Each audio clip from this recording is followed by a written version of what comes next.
Alright, so in this problem, we are looking for the gravitational field near planet X's surface. So hopefully you know gravitational field. We can look at the units to figure that out. So the units for gravitational field are newtons divided by kilograms. What is the equation, or I guess variable, for newtons? That should be force. Kilograms should be mass. So what do I know about force and mass? I know force equals mass times acceleration. So force divided by mass equals acceleration. So this is asking for the acceleration at a planet that's different than Earth. Now, how did we get there? That won't erase. That has to be from gravitational force. So that was Fg equals big G, mass of Earth, mass of any other object, over the distance between them, or the radius of Earth squared. Now from this one, that is the mass of the object times G. In this problem, there's a mass on both sides of these, so I'm left with G, or the acceleration due to gravity, equals big G, mass of the Earth, over R squared. Now it says what happens? I get twice the Earth's mass. So if that was the scenario, I would get a 2 over here, and I would add a 2 over to here. So I have the same equation. The other one says it's 3 times the Earth's radius. So this is 3 times. But if you notice, I have the squared, so I have to square this. So then that side on the right has a 9 on the bottom. This side also has a 9. So this is the equation for the acceleration. It is 2/9 of G. So that is going to be 2/9 times 10. So 20 divided by 9, and you're roughly going to get 2 newtons per kilogram. There are other ways to solve this, but I found this to be my favorite way. So this says a jogger moves clockwise at a speed around a track as shown. Which of the following graphs of magnitude of acceleration versus time best represents the jogger's motion? Well, it says a constant speed right here. Now, how do I relate speed to velocity? Why is it different? Well, speed doesn't have direction, and hopefully you see in this video you change direction, so I have to pay attention to that. In the first scenario, from t0 to t1, you'll notice that you don't change direction. So you have a constant direction, and what I have circled there is a constant speed. So at t0 to t1, I have a constant velocity as well, so I have 0 acceleration.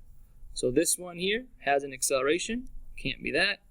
This has an acceleration, can't be that. This has an acceleration, it can't be that. So now I have to look at the last two parts. Well, here I'm changing direction, so I have an acceleration. Remember, this is a circle, so AC equals V squared over R. Anytime you go onto this loop here, you'll notice you have a turn. So that looks to me like a constant radius. So this is constant, and the velocity or speed are constant, so that should be a constant piece. So if I look at this one, I notice that I have a constant acceleration on that piece. So that should be your answer, E.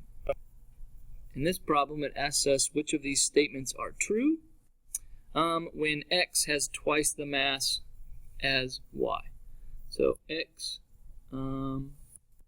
equals 2 times YM, the mass. On Earth, X experiences twice the gravitational force that Y experiences. Well, we know force of gravity equals mg. So Y would just be mg, X would be 2mg. So that sounds right, that on Earth, X experiences twice. So this would be the equation for Y. This would be the equation for X. On the moon, X has twice the weight. Well, that force of gravity would equal mg. Now, it's not going to be the same on the moon, but it still is going to go to that. The only difference on the moon is this will be a different constant. It won't be 10, it could be something like 3. So this is the equation for y. The equation for x would be 2mg. So that is also twice the weight. So that looks good. The last one I go to when both are on the same circular orbit, x has twice the centripetal acceleration of y. Well, if we went to centripetal acceleration, that equals v squared over r. In this equation, is mass involved? Nope. So no mass, so that one doesn't count. So the only ones that are true are 1 and 2, which is C.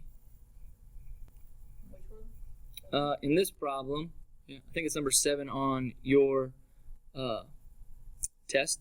But here it talks about the new planet having twice, whoa, that's not what I want. It has twice the mass. So the mass right here is twice the mass of Earth, twice Earth's radius. It says they weigh 500 on Earth. What would they experience at this new planet? So this is asking about gravitation equals big G, mass of Earth times m over r squared. Okay, so this is for Earth. They weigh 5. This equals 500 because that's at Earth. Now I can put in what changes. In this problem, it says you get twice the mass. Right? So this gets a 2. And it says that twice the Earth's radius. So this would get 2, but I see it's squared. So this gets 4. So that comes down to half of 500, which is 250. All right, in this problem, we're trying to find the direction. Right? So anytime you're going around a circle, we need to find out where the acceleration is going. We know it's a centripetal acceleration, so it should always be pointing to the center of the circle. Okay? So I can see a couple of these. The shape's a little weird, but here we have somewhat to the center of this circle. This one is to the center of the circle, and so is this one. So I would go with all of these. It's at a weird little shape, so I could go with that one being to the center A. Next one is velocity. Velocity, remember, is tangential. So that is 90 degrees to the radius. Right? So if I looked at this one, I can see there would be the radius, something like that, and velocity is tangential, but that's the same in all of these. The very last problem, right, that we'd have to think is, where's the force going? Well, I like to ask, where's the acceleration going? They have to go in the same direction. So that's why this is answer choice A. In this one, problem number 10 on your test, this was a highly missed problem because we were missing out drawing our free body diagrams. Also, if you remember, to feel weightless, that's when the normal force equals 0. So essentially, when are you not going to be touching the surface? The only way to not be touching the surface is if you maybe make a little jump here into the air. Then you have no normal force. Now, what we need to do is look at that position and look at the free body diagram. So I could look at this. Here's my car. I have gravity going down, and I have normal force going up. So then I do my F-net statement. That has to equal m times a. So this would be mg minus Fn, because it's a circular motion, equals ma. Showing my work, I cancel out that because I know it's weightless. So I'm left with mg equals ma. So got to keep going to get the v square root of gr. So the masses are in both terms. So they should cancel out. So mass cancels out. Then I'm looking for velocity, so I have to get a into v squared over r equals g. Doing a little bit of algebra, I get velocity equals the square root of gr. Again, it has to be at the top of the hill when velocity, that's the minimum velocity, so I have to be greater than that. So I want e at the top of the hill when velocity is greater than the minimum.